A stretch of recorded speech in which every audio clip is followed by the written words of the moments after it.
Hello, hello, welcome in. Just cutting soap. Cut soap already. Cut some soap already. Welcome into the Soap Made Simple series. This is the last day of the series. Yay. So I cut on Tuesday, we made five pounds of this turmeric soap. I cut half of it already, so we're going to cut the other half. So I'm just putting them in my little cure rack. You see how they came out?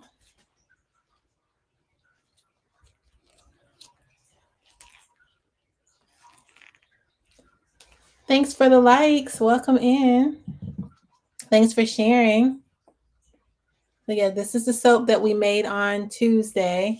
Thanks for the roses. This is how it came out. So I'm just putting these on my cure rack, and then we'll cut the other loaf of soap as soon as I get my table all cleared. But how are you all today on this fine Thursday? These are the end pieces. So these end pieces, I used to give them away as like samples at the farmers markets. But now, since I have my soap in 2 of the stores here locally, I package these in little brown bags, like little, I guess I don't have any over here, but little craft bags. And I sell them for $1. So it's like sort of like a sample, but for the price of $1. These sell out all the time, I guess, because they're only $1. So those are the end pieces from the cut. So now we have one more loaf of soap. This is the other one. Get you a close up there. I'm on 2 different devices again. So I have TikTok over here. I have IG and YouTube over there. Smells amazing. That's how it came out. So we're going to cut this now. So let me move this back so you guys can see. I have my cutter here. I have a multi-cutter, so when I cut straight, like just straight bars, so non-wavy, I cut them on this multi-cutter. Wavy, I have to cut everything by hand because they don't have a multi-cutter wave cutter. Multi-wave cutters. You get what I'm saying. They don't have like a multi one. So we're just going to take this out. These molds I get from the Zon, they are perfect. Perfect loaf molds. They fit about 2.5 pounds, around 44 ounces of soap.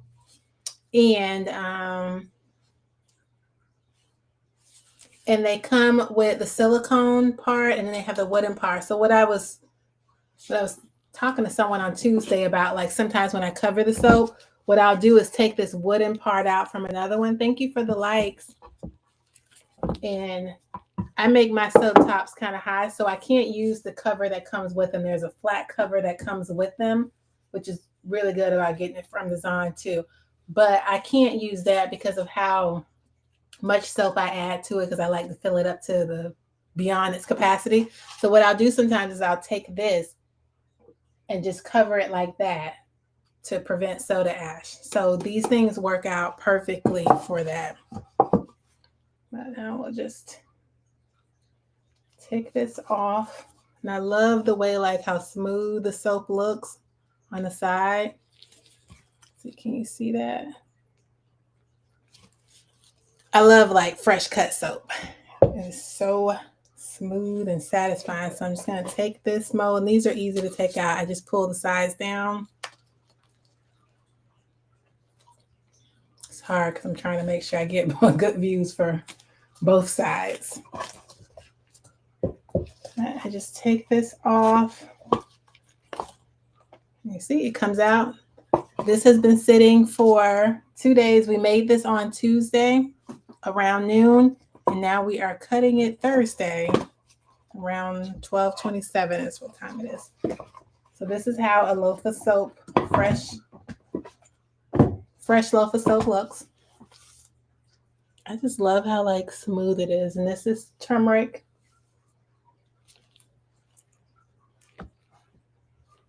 This will give you 10 bars, 10 1-inch bars if you cut straight, and 2 soap ends. So that's what I'm going to do. See, it's rock hard. It's good waiting the 2 days. Sometimes I'm impatient, so I will do it in 1 day, and it's safe to do it after 1 day. But with this one, I wanted to make sure I cut it on live, so I went ahead and just waited. So I'm just lining it up to make sure I get the 10 bars plus the soap ends. Let me see, maybe I could turn you guys down so you can actually see the cut. Move stuff out the way. So you can see. Oh, I almost cut it, guys.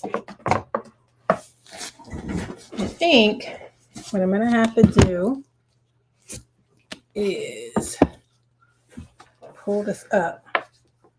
Let me see. Do you guys see it now? Not really. Gosh, that's not going to work either. So I can't like leave it like that. All right, so just going to try to push this up as far as I can so you guys can see at least some of this cut.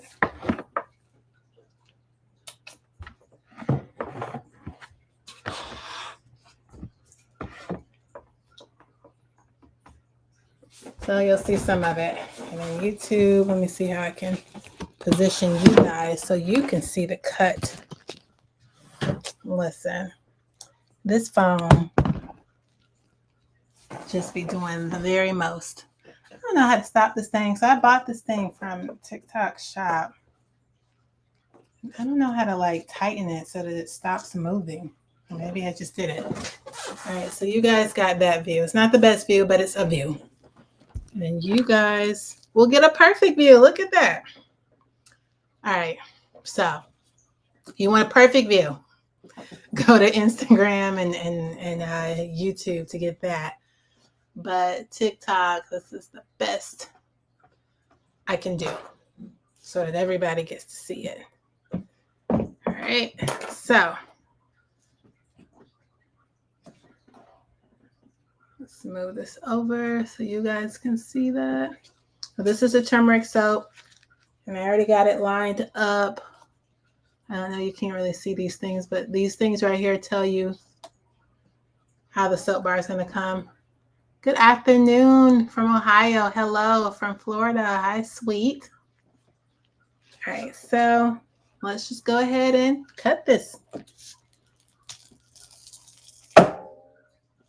That's how it's done. So this is how it came out.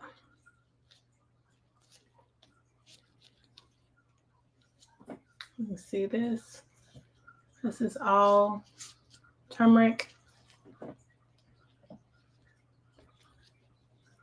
So when I take them out, I usually try to clear the edges like that because there's always like little scraps of soap because it's still kind of soft. But you see, I like how the whole fork sides come out. There we go.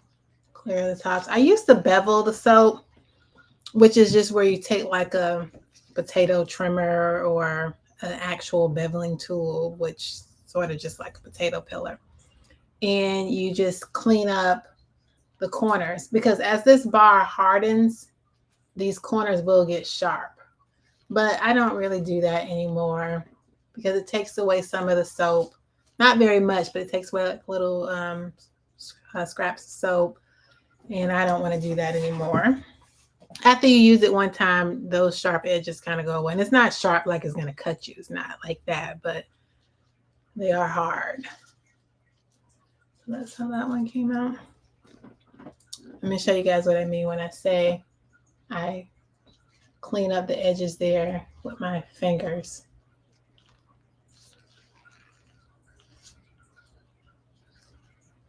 Thanks for the likes. put these here. And then I will be stamping these soaps, but not on this live. I'll be stamping it separately and doing a video of it, because on TikTok, those seem to be the only videos that really do well for my channel, or for my page, I should say. So people really like to see me stamp my soap. So I'm going to be doing that in a video. Just cleaning up these edges. And I do this after I cut any loaf of soap. I just go ahead and clean up the edges with my fingers. Sometimes there's like just little straps of soap. I guess I'll start putting these on my little curing rack. So you see how this, I don't know if you can see it clearly, but maybe you guys can see it. I'm just cleaning those edges up. And then these are the end pieces. So they are never going to be the exact same size, because they just won't.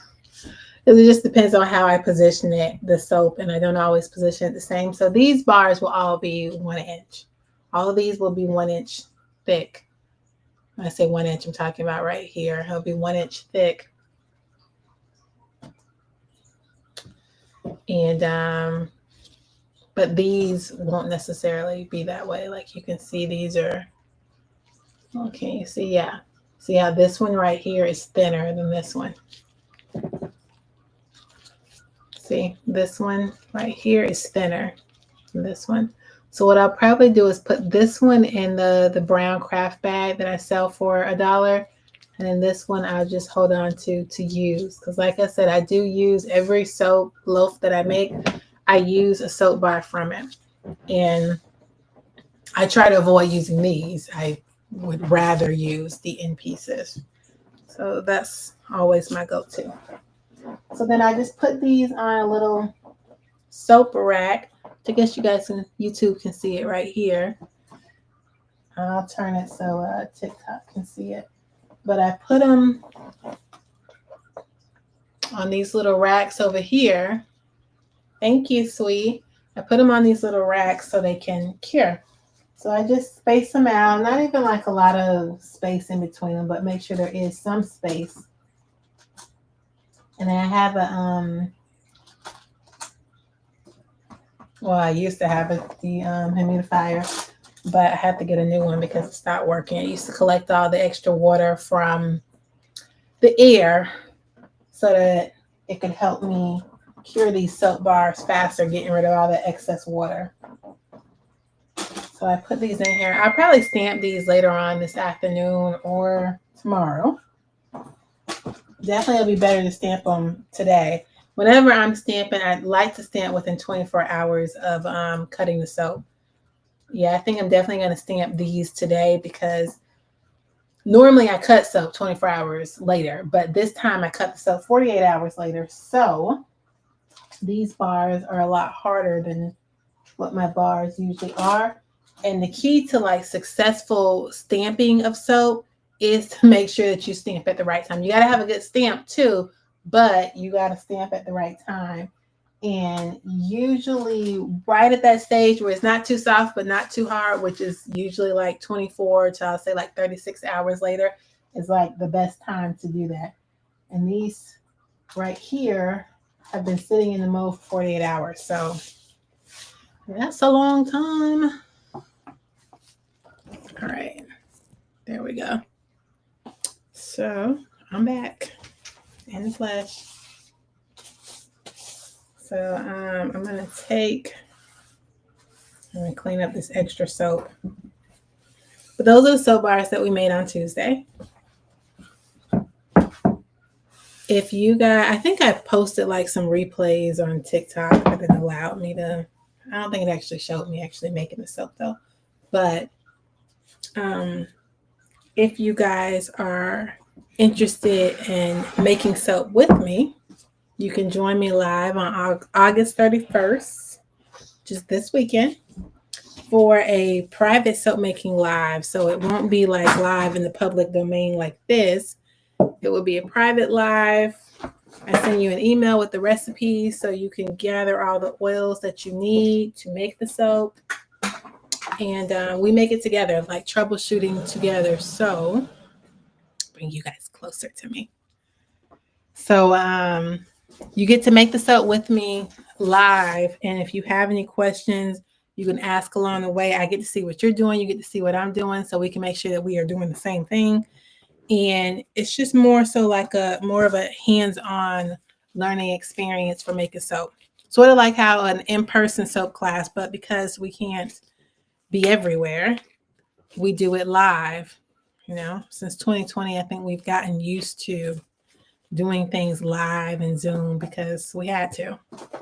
So that's my way of offering a soap making course to people everywhere. So you can join from anywhere. There's no restrictions on the country location. You can do it from any location. So that's the beauty of it. And it's the same price as a course. And like, don't pay for courses. Do not pay for soap making courses, guys. Like, don't do it, because I got a free soap making course and it is truly free. If you go to my links, y'all know where to find them. If you go there, I think it's like maybe the second or third link. You go there and you can join the soap making course. You can take it at your leisure. There's a certificate at the end, like certifying you as like a soap maker, at least as somebody who completed the course. And I do also have a survey. So I always ask that, if you are going to partake in the free course, which you should, that you, it's a flash goal. What is that?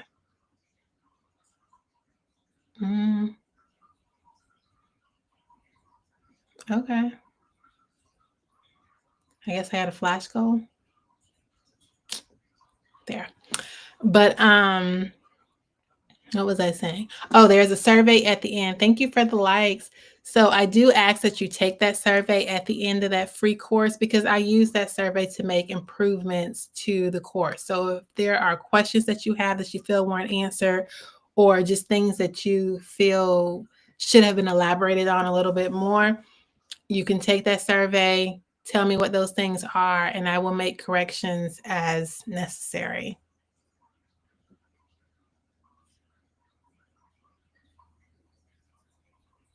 Okay. Anyone have any questions about soap making? So I make soap through the cold process soap method. There are 3 different methods. There is cold process soap, which is what I do. There's hot process soap, and there's melt and pour. Melt and pour is by far, I don't want to say that like it's easy, but I think it is the easiest soap method that you can do. It just requires you actually have some sitting right here. Isn't that something? Because I make melt and pour soap with my kids. So this is a base, a melt and pour soap base. To make melt and pour soap, all you do is you take this base. It's covered with, what you call it, like cling wrap, because melt and pour soap will sweat if it's not covered in cling wrap. So it has to be covered at all times when you're not using it. Unless it's like in your bathroom, it's going to be gone soon anyway. So that's fine. But it's better to keep it in there to preserve it and prevent any sweating of the soap. But to use a melt and pour soap base, all you do is you cut it into little cubes, put it in like a heat resistant container, put it in the microwave it on like 20 to 30 seconds at a time. You just stir it, and then you can add your essential oils or your clays, pigments, micas, colors, whatever you want to add to it. You add it to it, then you put it in. You can put it in a soap mold like this. You need a lot of melt and pour soap to cover this, but this, or you can put it in, I think a lot of people will put them in like these. This thing has soap all over it. But these individual cavity molds, which I love because they get rid of the need to have a cutter. So it's a way to make soap in a more economical way. Having these individual cavity molds, these each are 4 ounces. So you get 4 ounces of soap, which is a good soap bar. And so with melt and pour, you just pour it in something like this silicone mold or the loaf mold that I showed you. A lot of people on TikTok are using the big flat white mold, you can do that too. And then it takes a couple hours to solidify, usually about 2 hours. And then you can cut it however you choose to cut it. You can't use like a can't use that type of multi cutter for it, not the one that I used earlier in the live, because melt and pour soap is a lot harder from the beginning than cold processed soap. Because cold processed soap is like fresh bread. It's gonna be very soft and like warm in the beginning. Melt and pour soap's not like that, because it's melt and pour soap is already soap that has that glycerin has been added to make it harder and make it last longer.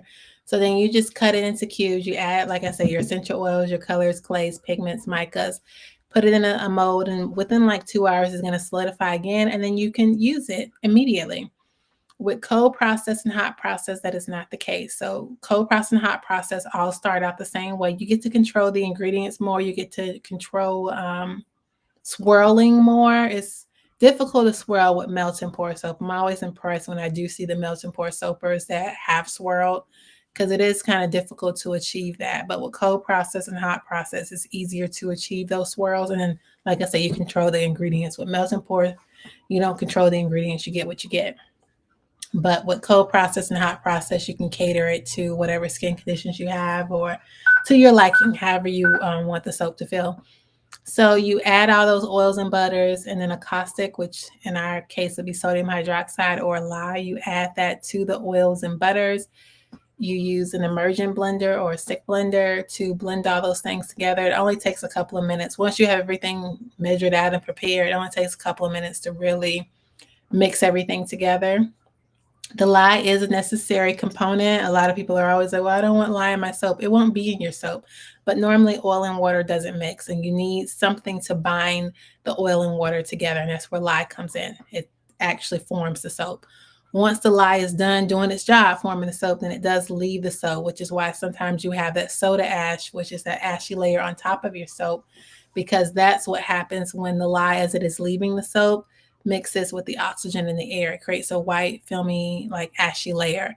It's basically dead lye, so it's not harmful to you in any way. It just, for me, it's just not aesthetically pleasing, but it's not harmful. And once you use the soap, that soda ash goes away. Like you use it once, it's gone. That's all it takes. Like you can even wipe it clean. But with cold process and hot process, you're going to use that lye to bind those oils. You're going to mix it. Like I said, it'll take about 5 minutes to mix it. And with cold process, you stop at that point. Once you reach trace, which trace is just when the soap has fully incorporated, the oils, butters, and water have fully incorporated as one, and it is ready to be poured in your silicone mold or, whatever you're pouring it into. So you pour it in there, and you'll notice that the soap will have like what we call trace. So when you wave your immersion blender on top of it, you'll see that some of the soap sits on top of the rest of the batter. That's when you know that like you are really ready to pour. If it gets really thick, like mashed potatoes thick, you're not going to be able to swirl as much as you could have without that, but you definitely are ready to pour. So go ahead and pour, because you don't want it to get too thick and it's stuck on your spatula. So once you can see the trails of soap on top, you can put it in your silicone mold, and you can swirl in whatever colors that you want to add in and make everything all pretty. With hot process, you wouldn't stop there. You would keep going. You would put it in a crock pot. Usually that's what hot process soap makers do. They keep the soap in a crock pot, and you cook it. You're cooking it and forcing it to go through saponification earlier than it would have with cold process. Because once I put it in the silicone mold with cold process, it takes about 24 to 48 hours for it to go through saponification. And saponification is just the process of the soap really heating up and forming into solid soap. So, and releasing the lye out of the soap. That on its own is going to take 24 to 48 hours, which is why I was telling you guys on Tuesday, when I put the soap in here, it was starting to heat up because it was going through saponification. With hot process, sorry, TikTok, for whatever the pause was. I'm sure there probably was a pause. But with hot process, you cook it, so you force it through saponification. So usually 6, 7 hours later, it's good to go. It's already saponified, but you've been cooking it for that long. So I don't have the patience for hot process. Then hot process also gives you a rustic look because you are cooking the soap. It becomes like a mashed potato consistency, and there's really nothing that you could do about that. Like it's just going to be a very, very thick batter. So when you put it into your silicone mold, you're not pouring it, you are kind of spooning it in there because it's very thick. So it's not going to just pour. It's like some thick mashed potatoes with like the mashed potato chunks in it. So you spoon it into your mold, and it gives you more of a rustic look. I don't have any with me because I don't typically do hot process soap. I'm mainly just cold process. Like I say, I do a little bit with melt and pour with my kids, but I'm mainly just cold process. Once the main difference between cold process, hot process versus melt and pour is melt and pour you can use right away. Hot process and cold process you cannot. After you go through those 48 hours of saponification, or with hot process, that's 6, 7 hours, the soap is very soft. So I can't really show you guys, but this soap is actually kind of hard, if I'm being honest, because it was sitting in the mold for 2 days. So I definitely got to stamp this soon. But it's usually a lot softer, and you could just smush it. Like that's just how soft it is. So you have to let it sit for about 4 weeks to get rid of all the excess water, because it's soft, because there's a lot of water in it. And it needs time to get rid of that water. So that's why I put it on like this, the soap rack that I showed you. Yeah, you guys can still see it. You guys can't see it. But that's why you put it up here. You'll see I put them down here. I got a bunch of soap that I got to go through up here. And I got a lot of soap that's not been sold. So I'm trying to figure out ways to like do little bundles to kind of get it out of here. But yeah, I put it on this rack so it can cure, and I make sure that there is a free flow of air in here so that all the excess water can evaporate out of the soap, and it will get harder. So soap is like wine, it gets better over time. It gets harder and more bubblier and more moisturizing the longer it sits isolated in a very free flowing airy area. So this is where I sit it, and I'm gonna get my dehumidifier so I can help get rid of the excess water a little bit sooner. The earliest I could say that you could use the soap would be 3 weeks, because I use a water discount. So if you're using any of my recipes that I've sent you, then you are using a water discount. And water discount, which means that you're only using the minimum amount of water that you need to successfully mix the lye in there with the oils and butters. So yeah, I do mine at about 33% of the lye to water. Yeah, I think 33%. And then typically the normal is 38%. So that's my discount. I'm only doing 33% of the water that I need. So it allows the soap to get harder a lot quicker. So that's the reason why I do the water discount. So that's why I say like you could probably use the soap about 3 weeks afterwards if you're using my recipes, but typically you should wait the 4 weeks to make sure you get rid of all the excess water. So that's what's going to happen there. So that's why some people typically, when it comes to making soap, they will prefer melt and pour because they get to use it immediately. Plus, they don't have to operate with lye, because lye is very caustic. It could get very dangerous. It could create third-degree burns if you don't practice proper safety precautions when using it. So some people prefer the melt and pour because you just cut and go, literally just cut and go. So those are the three main methods, I should say, of soap making. But I'm cold process, so I make my soap from scratch with all the oils and butters. Thank you guys for the likes.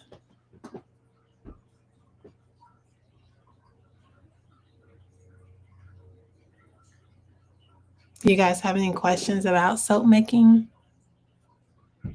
There's always like TikTok's always got so much like flashing on the screen, just so much going on. So I'm just looking at what's going on over here.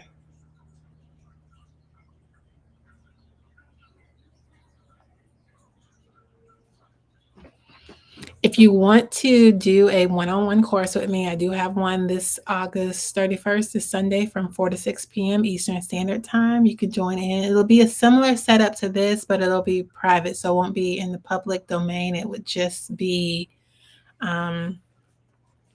just you and I, maybe a couple of people who signed up. I don't allow more than 4 people into a class when I'm doing the online, just so it's more personable. You feel more safer, just to kind of explore and learn how to make the soap. So that's going to be on the 31st. If you use the code LIVE5, you'll get $5 off of the course.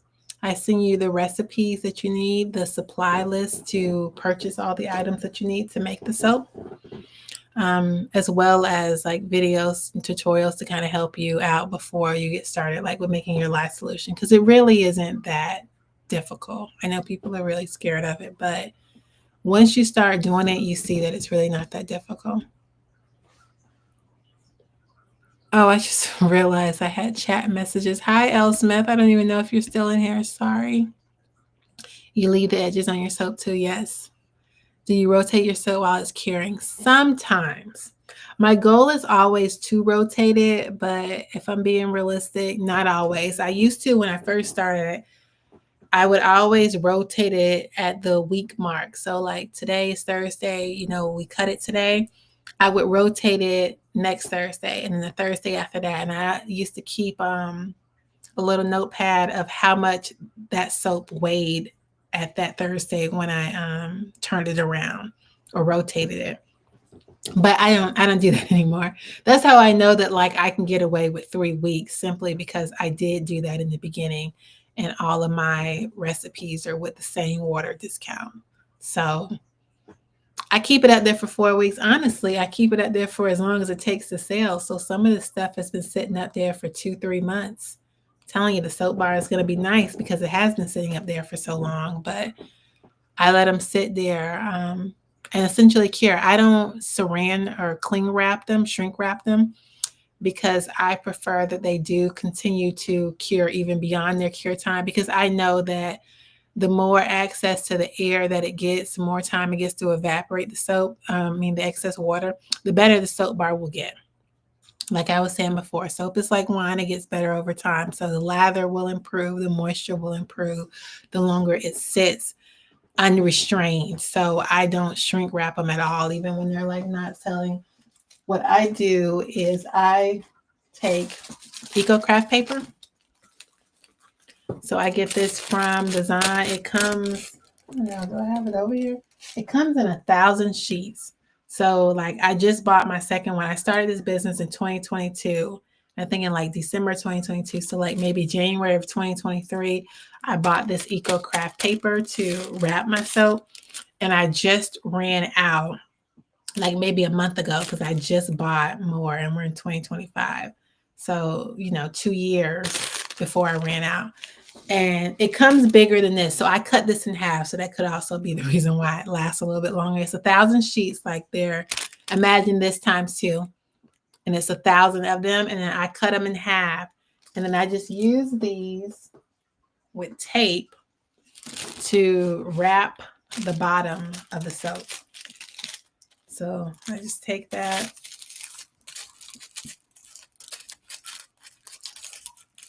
And then I tape it.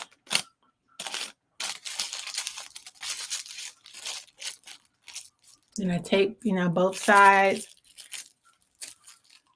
And then I guess to show you this one, I use craft paper to make my labels for my soap bars. And so I just wrap that around it after I've wrapped it into the EcoCraft paper. Because I hate when like the bottom of the soap, because it's sitting on something, when it gets like little lint or just, I don't know, a little mess. I don't like that. So I wrap the bottoms just to keep them clean and sanitary, and I think it looks better. But then I leave the top open so that it can continue getting rid of all that excess water and just get really hard, because it gets harder over time. And then I use the craft paper to label it. So it smells so good too. So this soap bar is not going to be available, gosh, for another 4 weeks. What I normally will do is I'll release it on my website in 3 weeks and then ship it out. Because like I said, with my recipe, I can get away with 3 weeks. But yeah, technically you won't get it until like 4 weeks, regardless. But and like I say, with the wrapping, it's always getting the air. I have a huge stash of soap several months old. They're going to be super bubbly. Yes. Yes, L. Smith, they are going to be nice. I can tell you. So I had this one soap bar that I made. Actually, I think I even have one of them. But I made this soap bar back in I think 2023. And we only use my soap in my household. So my husband was like, "Oh, I need a bar of soap." So I just grabbed one because like most of the time I'll just grab one of these soap bars and just remove it from my inventory. And he used it and he was like, "Oh, I don't know what you did with that one, like how you made that one, but it was really nice. It had a lot of bubbles and I could feel like the extra moisture in it. It was great. It felt really good." And so I look at the soap bar and I was like, yeah, because that soap bar is like 2 years old. Like I didn't do anything different. It's literally the same recipe I was using like 2 years ago is the same recipe I use right now. I haven't switched up. Like I've added, like now I do beer soap. So I've added different ingredients like that, but my base recipe is basically the same.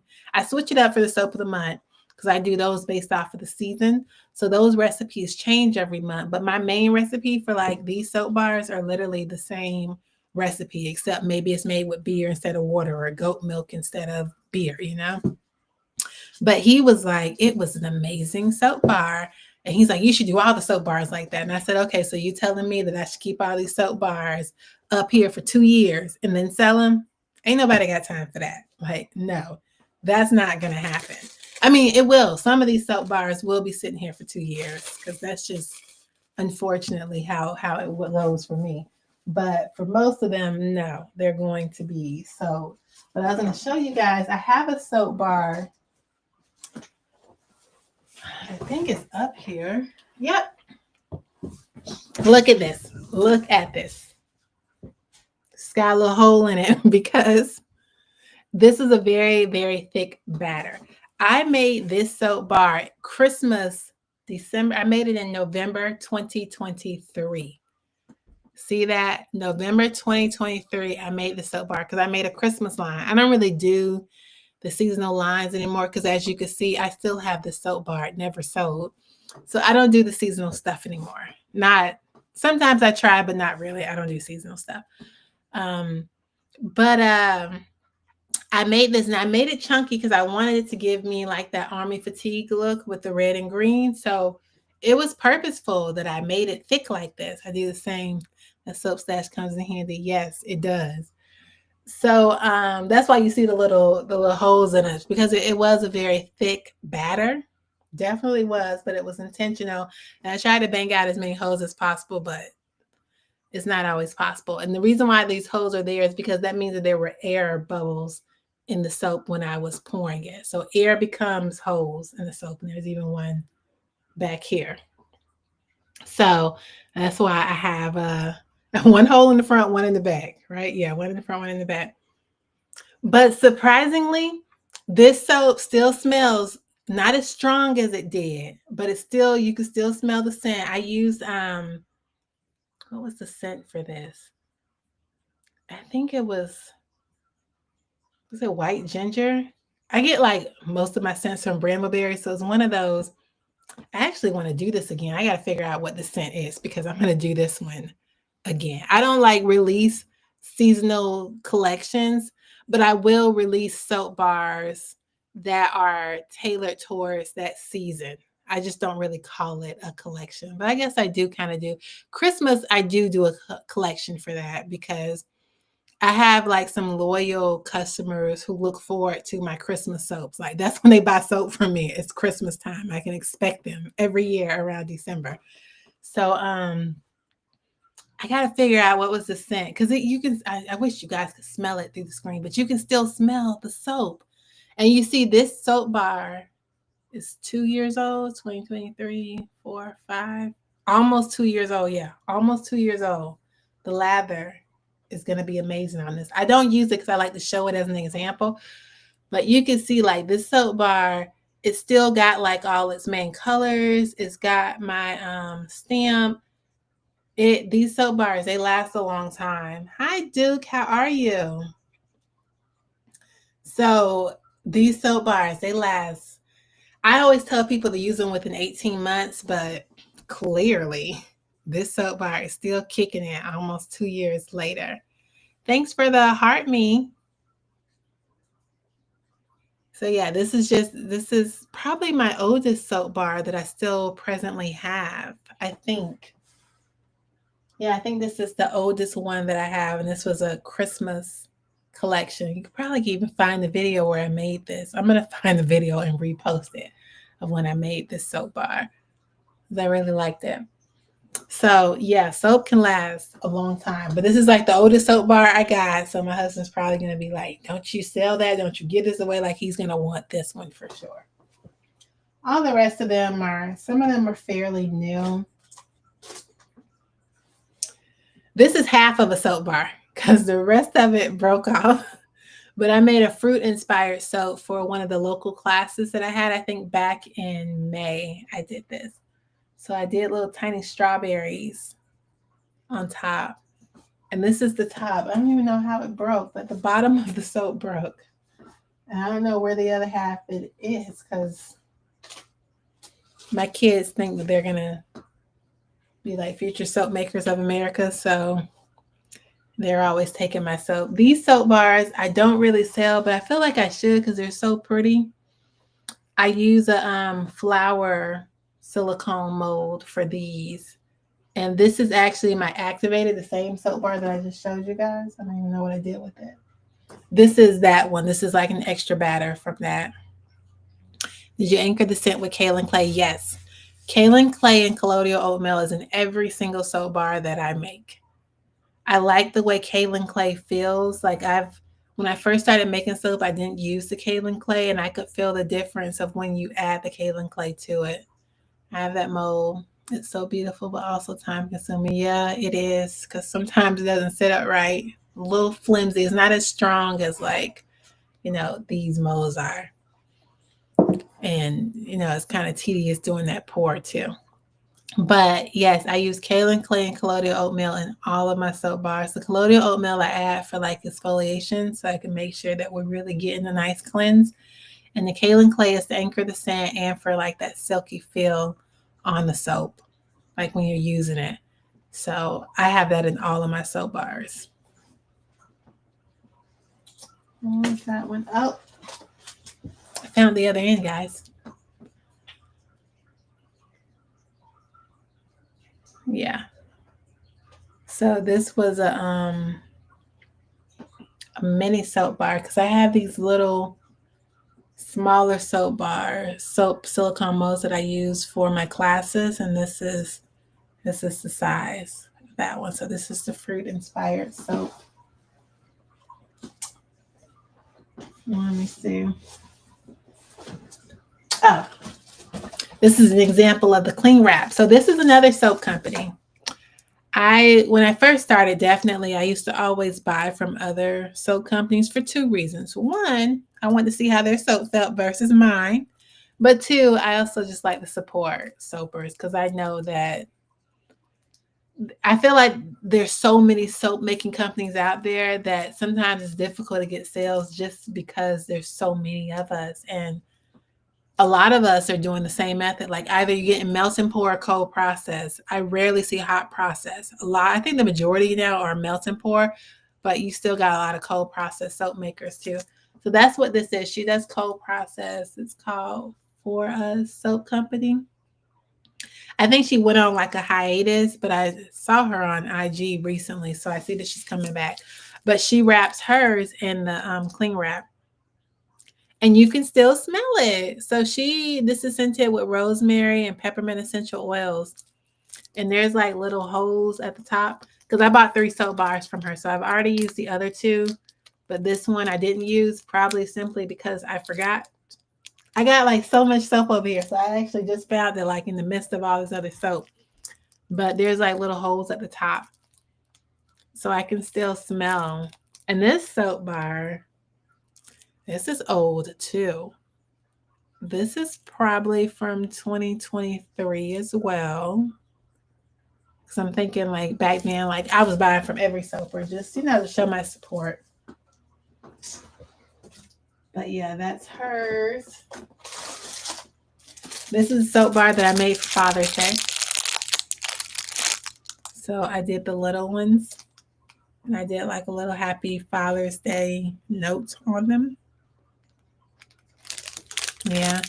And so someone always will buy unique bars. Yes. So I was thinking about, because I have a few of these like left over. I was thinking about like taking this little Happy Father's Day card off of it and putting it in one of I have my soap in 2 different stores, but one of my stores is not really making like consistent sales. And I think it may be because of the price, to be honest. I'm assuming, but that's what I think. So I was thinking about adding smaller soap bars there to see if that makes a difference. So I do have like some of the mini soap bars that I showed you before. I do have some of those there, but I was thinking about adding these too, these little cylinder soap bars. These were annoying to make. I'm going to tell you, they were annoying to make simply because it comes in, the silicone mold has about, I think it's 16 cavities for this in there. And this is, I don't know if you see it, but it's activated charcoal and it's the soap batter. So I swirled in the activated charcoal. And for some reason, it is difficult to pour 2 like containers of soap into these little small cavity molds. I have no idea why, but it was difficult. So making those was annoying. And I made like over 75 of them, a small mold like that too. And yes, like it's just difficult to pour it for some reason. I don't know why. I guess because it's a smaller space and I'm used to like pouring into like a big space. So it's hard. I make my activated charcoal in those. Only one and it's still stressful. Yeah. Like just pouring just the one, just activated charcoal in there. Yeah. It is. Because then like you start making a mess. I hate to make messes. Like I hate to spill soap. I hate to waste soap. So then it's like I'm spilling soap just because I guess I could never be a surgeon. That's what I get from all of it. That's the moral of it, because my finger can't stay still and I can't, like, my gross motor skills, I know they're supposed to improve over time, but for whatever reason, mine has not. My kids probably got better gross motor skills than I do. So it's just difficult to pour straight into the little molds. I make such a mess. Yes. Yeah. So you understand what I'm saying, both of you. I'm talking to both. Yeah, it is I don't know. So I only have like maybe 3 or 4 of these, but I am gonna put them in the store and see how they do. I don't know if I'm gonna make some more. I guess if they sell out real quick, then maybe I will make more, but it is such a tedious thing. I just rendered my own wax and I got it everywhere. Yeah. Gosh. I keep getting all these phone calls because I'm using my phone for TikTok and I'm using my laptop for YouTube and IG. And so TikTok probably keeps freezing because all these spam calls. I get all these spam calls. So yeah. But listen, I am not going to hold you guys. Thank you for tuning in to the lunchtime series. This is the last day of lunchtime series. I don't know if I'm going to bring it back, but I want you guys to make sure you go to my link tree. If you're on YouTube if you're on YouTube, you go to a community post and you'll be able to see the link to my link tree. If you're on IG or TikTok, I'm so glad you could catch it too, Duke. Gosh. If you're on Instagram or TikTok, you just go to my profile and the links. And Soap Made Simple is the first link. I made sure. I'm probably going to keep it up there to the end of the first week of September. There's a syllabus. Well, there's no point in downloading the syllabus because it's over with, but there is a syllabus there. There's some other resources. There's the recipe that I used for the soap that you just saw. That recipe is there. I think like soap making or secrets and like a Q&A may be in there. There's some resources there and it's all free. So you can download it and it's called Soap Made Simple. It's got the little green thumbnail. Yeah, I think it's a green thumbnail. So you can go ahead and download those things. Download the soap making course, the free course. It's probably like the third or fourth link down. And definitely take that. And if you have any questions, let me know. You can leave comments. I read them. Do the surveys because I definitely read those too. And I use those to make improvements to the soap. Maybe for the holidays, travel with the mini soaps. Yeah, maybe so. I do actually. I do. That's right. I did do that. Last year, I made stocking stuffers. So the mini soap bars, I advertised them as stocking stuffers. And those actually did sell out. The stocking stuffers sell out. I never have a problem really selling those. The mini bars that I have now are because there's some new ones that I've made. But yeah, they do sell out for the holidays. But yeah, you guys make sure you definitely check out the free soap making course. And I think that's it. Thanks for 2.4K likes on TikTok. I don't know that I could see likes on YouTube or Instagram, but thank you for whatever likes that you did give. If you did, if not, thank you for tuning in. And I will see you guys on the next video. Have a good